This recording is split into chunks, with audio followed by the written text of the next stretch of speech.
What's going on, guys? Your boy Amazing. We're back with another video, and in today's video, guys, me going over Jormungandr and why you guys should not make the mistake of skipping out on her banner. So in this video, I'm going to be discussing why she's really good and having this clip go over the video while I talk about it. So this clip right here, if you guys don't know, is actually when I beat the deer on Devo's account with Jormungandr on the team. So Devo, by the way, has not cleared deer a single time on his account till I took that girl for a spin.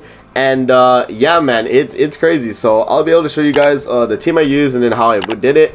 This was early in when Jormungandr dropped, so I basically just, you know, took my team I used and I just swapped out Malasila for the new girl. But there are a lot of different teams you can use now because of her, and Trader Meliodas is not needed, by the way. So let's actually play the video here, and I'll just start talking like while the video is playing. So there's no audio from the video, by the way, it's just gameplay. But yeah, I sped it up to ×2, and I did some editing as well to make sure that, you know, it's more convenient when you guys are watching it. So yeah, so we load in.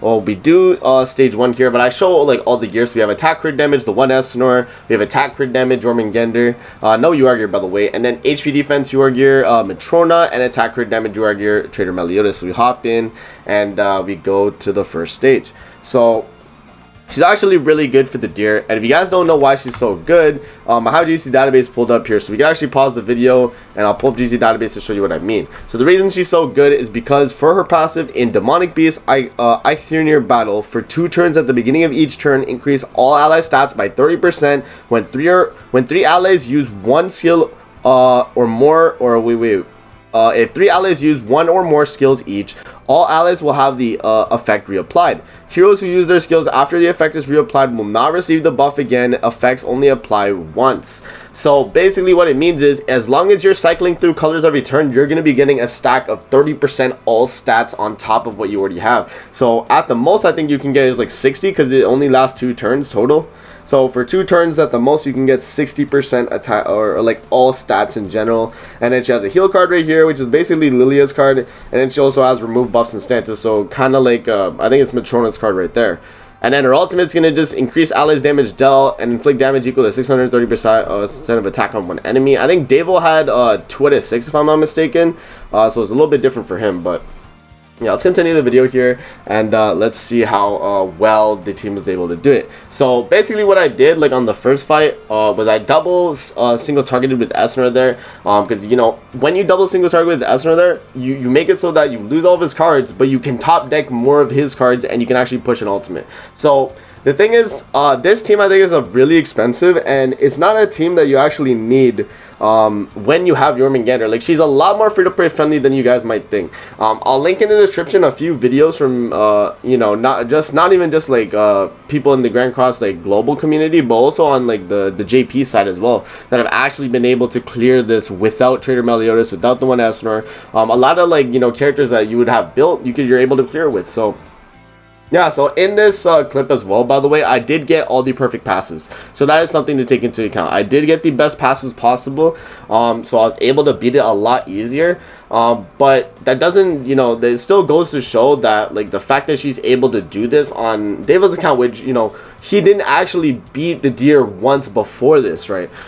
So, you know, if I'm able to do it on this account with this team too, which is the main standard team, you guys should be able to do it with another team. And the thing is, this isn't even the best team anymore, I don't think. I just thought it was the best because, you know, this is what I used to be run at the time. But it's not the best team in the game anymore, man. So it just goes to show. But yeah, Meliodas does his AoE and kills there. So yeah, it's a lot of damage, man. As long as you have that all stats buff, you're doing a lot. And it is really good. Another thing to take into account as well is Jormungandr's banner is actually not that bad. So let me actually pull it up while we're running this right here. I have to go back to the patch notes with it. Let me just see. Yeah, as you can see, cleared the first stage pretty quickly, by the way. So really good, really good. Yeah, so this is her banner. I'll pull it onto the screen here. This is her banner right here. So you have Jormungandr, Scotty, Miguelda, Brunhilde, Sigurd, Thonar, Blue Elat, Chandler, I think this is Blue Arthur, and then Shin, and then Camilla. So overall, the banner is pretty good. I think it's definitely worth summoning for. just to have this girl if you want to be deer. Like, if you want to be deer, she's gonna make you be deer. Like, I'm telling you guys right now. And when you run other teams, like, there's a team where you can run with Red Zeldris, Green Melassula, I think Blue Gallant, and her. And that team, if you guys haven't seen it, is actually so insane, because that team doesn't require passes. You can beat it without passes, like, without worrying about passes, which, you know, is something that, like, it's really good. It basically makes her the Miguelda of the deer, man. So I definitely think she's worth summoning for, and I feel like if you guys miss out on her, it's gonna be really bad, because I know a lot of the people that didn't summon on Miguelda's banner when Trader Meliodas dropped, and she was so good for the bird. A lot of people were just like, damn, man, like, I wish I summoned on her banner. And you guys don't want to make this mistake, man. You don't want to make this mistake. Summon for Jormungandr, and it's not even just because, you know, she's a good unit on the deer. She looks good too. Like, you get like a double win, you know, a double whammy. So I think it's definitely worth it. But yeah, and as you can see, Asner took a lot of damage there. But as long as you cycle through, as you can see, we're doing all the cycling through of the colors. We're actually gonna be getting all stats up, and then Meliodas is actually able to kill at the end there. So yeah, we do get the kill. Yeah, it's pretty good, man. As you can see, like, I mean, you know. The thing is with Jormungandr is, like, she works so well on the deer. Obviously it still requires, like, good RNG, but the fact that she's able to give your whole team all stats up by 60%, bro, like, that's so good. It makes it so you basically don't have to worry about, like, tanking or dishing out damage with your cards. Your cards are always going to deal damage. You're always going to be tanking. It's just a lot. It really is. And all stats up too. Not basic stats, all stats. Because you get, like, your crit rate, your crit damage, all that stuff, man. So it's really good. It's really good. But yeah, as you can see, I'm kind of just stalling this phase. But we were able to get through it. And, you know, get an Esner ult to push for the final fight. But yeah, like, and the thing is too, I think I mentioned this already, but passes do not matter with her, by the way. In this recording, I did get all the best passes, but they don't matter because when you run different teams that don't have Trader Meliodas on it, it's a lot easier to actually keep cycling through colors, because you're able to, you know, have the characters cards available. And I think Matrona is honestly not even that crazy for this anymore either. Just because she only has one slot to have an attack card. So, like, her having only one slot makes it so it's a lot harder to just, you know, keep the red attack cards. Because the only time you'll have a red attack card with Matrona is if you have double one of her card, or you have an ultimate and her card, right? So that's just something to take into account there.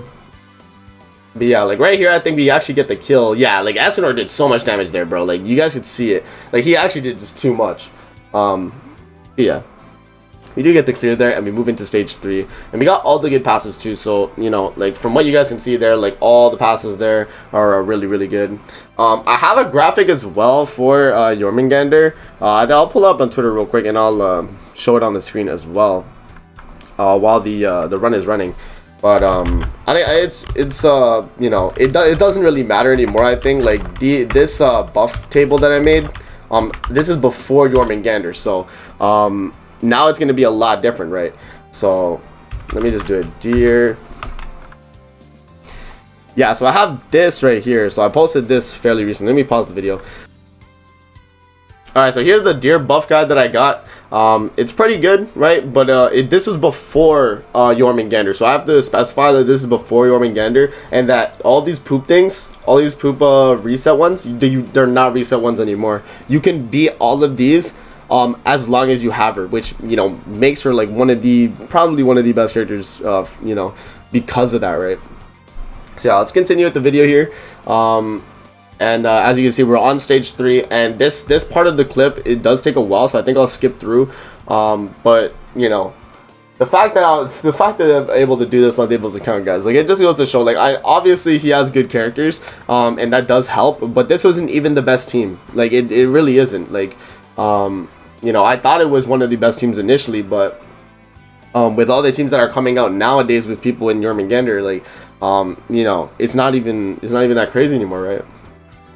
So yeah, yeah, the reason Meliodas didn't do as much damage on the second and third hit, by the way, was just because of the all stats thing. Like, if you would double attack with Meliodas, you lose the all stats. So this ultimate doesn't get the job done there, but luckily the AoE does go for the kill. So that one there, we're meant to cycle through colors, by the way. We were meant to, but we didn't get any RNG for that. So I basically just like went crazy with Meliodas. So this is where it takes a lot of time in this fight, but basically this part of the fight is just stalling. So we'll skip through here, and as you can see, it's just mainly me stalling to get my ultimates built, and kind of take down the boss and lower his health as well, right?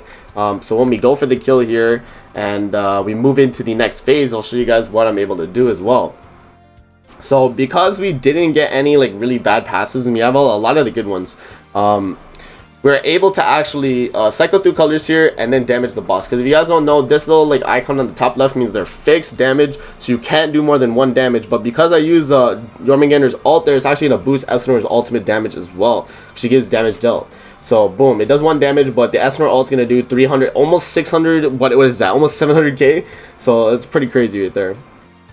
Yeah, we lose the Meliodas ult, which we don't need it. And as you guys can see, I saved up a rank 3 trader Meliodas, so I'm able here to go for the nuke. So as you guys will see here, I do choke the first hit, because if you guys don't know, if you kill the deer and he has about like less than 20% HP, I think at that point he will actually just full heal. So you want to make sure that you're able to damage him when it's enough. So as you can see, like I legit just paused right there, and you can see that I didn't kill him. So what I did was I just closed my app. So you'll see right here, I close and go to my desktop, as you can see. So you see I went to my desktop, but yeah, now I open up the game again, we load in, and this time I make sure I go for the kill. So we do the the same card setup, but except we change it up a little bit so that I'm able to do enough damage. Yeah, we get it to right there. We do the Meliodas card and it gets the kill. So if you guys are able to get Jormungandr next week, by the way, because she does drop on global next week. I don't know if I mentioned that. The thing is, she does come out only a week after Bond, and it's the same as JP, so it's not a global chapter or anything like that, but she will be dropping next week, and she does come a week after Bond. So if you guys are like been wondering about if you should be summoning for her, definitely summon for her, man. Do not make this mistake. Global players summon on Jormungandr so you're able to beat the deer. So that's gonna be it for the video. I hope you guys enjoyed. Don't forget to like, comment, subscribe as always. If you guys want to see more videos like this, definitely let me know in the comment section below. I'm gonna see you guys in the next video. Peace out and have a great rest of your day.